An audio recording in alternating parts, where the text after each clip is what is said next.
Hello, it's Rafael Gutierrez. Welcome to our channel. I am the author of Off the Rails and Seriously the Rarest Things. If you like the channel and you want to help support it, please go on Amazon, look for either of the two books, or there's another one that's Breaking Points.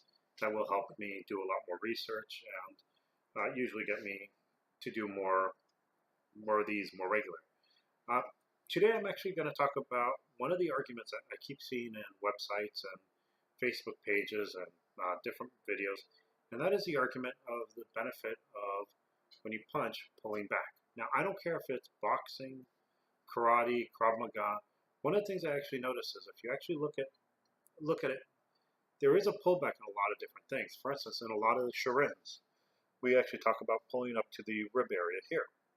In some of the other styles of karate, they talk about going to the hip here. In boxing, they actually talk about pulling back here. Now, each one has a reason to be done. And if you ask people who are in that, they will give you an answer. Now, sometimes the answer is just one answer. For instance, in boxing, the reason they pull back here is to protect their face when they're punching. So they're here. If they stay here, you actually can take a hit here pretty easy from a hook. So you come here and you're a little better protected. Now, if you're doing some of the karatas that pull back here, a lot of times people will say, well, it's so you pull someone in as you punch, which is fine. That's actually one reason. The other thing people say is, well, it's not really needed. Maybe for some people it's not, and I'm not going to argue whether it is or not. I'm going to let you make your own opinion based on what I actually present. And there are some who will say, well, it helps you develop power.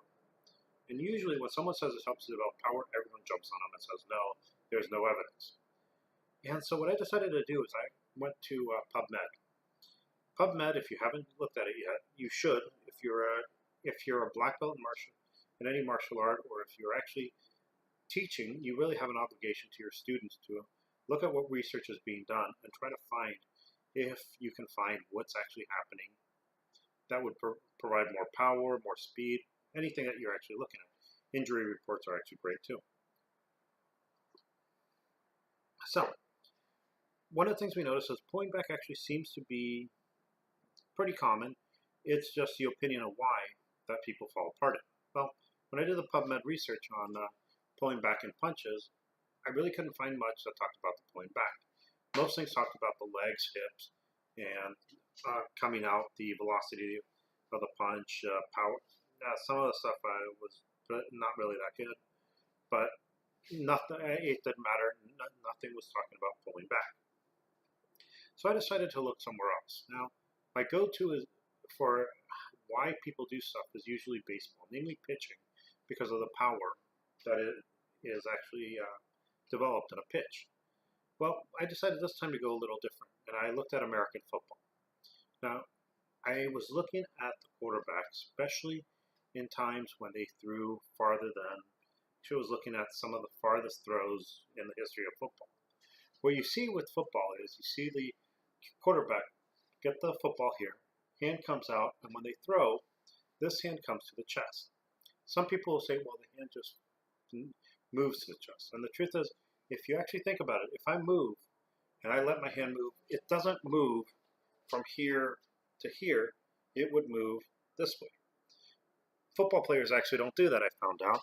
And there were actually some studies that I found later on which said that if you swing toward the sides like that, you do lose some accuracy, and I'll mention that a little bit later.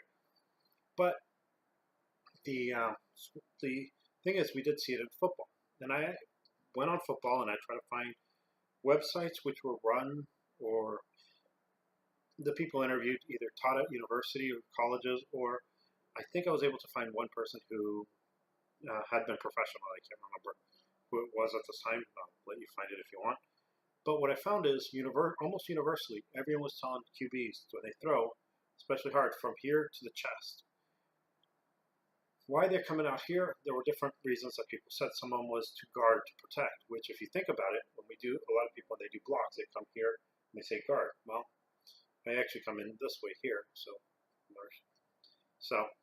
mine's a little different. You don't have to worry about that.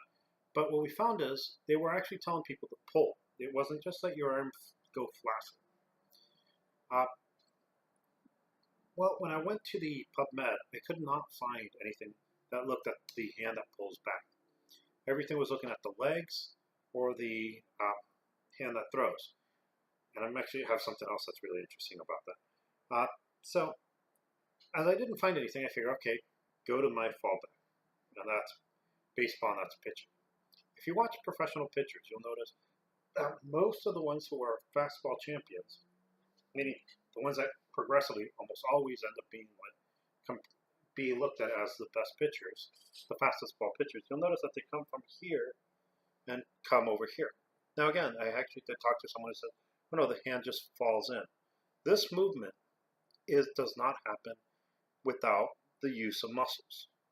So pitchers were using this, and they actually have a name for it, and it's the glove tuck. Now, I did actually find that there was an argument. Some people said instead of doing the glove tuck, come to the chest. And the reason they said come to the chest is if you come here, you're thrown everything into you've actually thrown your entire body into the punch, and it takes a little longer to recover. If you make sure you come here next, you're ready to catch the ball if it's coming at your head pretty little quicker. And so baseball and football both have this pullback when they're trying to produce power. Now, notice I say power, not force. The reason is force is one thing. Power is force divided by time, how fast it's actually being done per, rather than just, it's how fast the force is actually being transferred. Now, when I did that, I then looked at PubMed, and I was able to find 3 articles that talked about the pullback. All 3 of them actually came out and said that yes, there was a benefit to pulling back for the power. One of them did end up saying that one of the problems with the pullback is a lot of times pitchers who use the pullback tend to have less accuracy than the ones who do the area of the chest. Now, what that means is some people didn't necessarily know how to do the pullback, and so the glove tuck, and so it may have actually caused a variation on whether their timing, I don't know what. But that's one of the big things that ended up happening is, yes, we did see more power, but we ended up seeing less accuracy in baseball. Now, why this actually happened?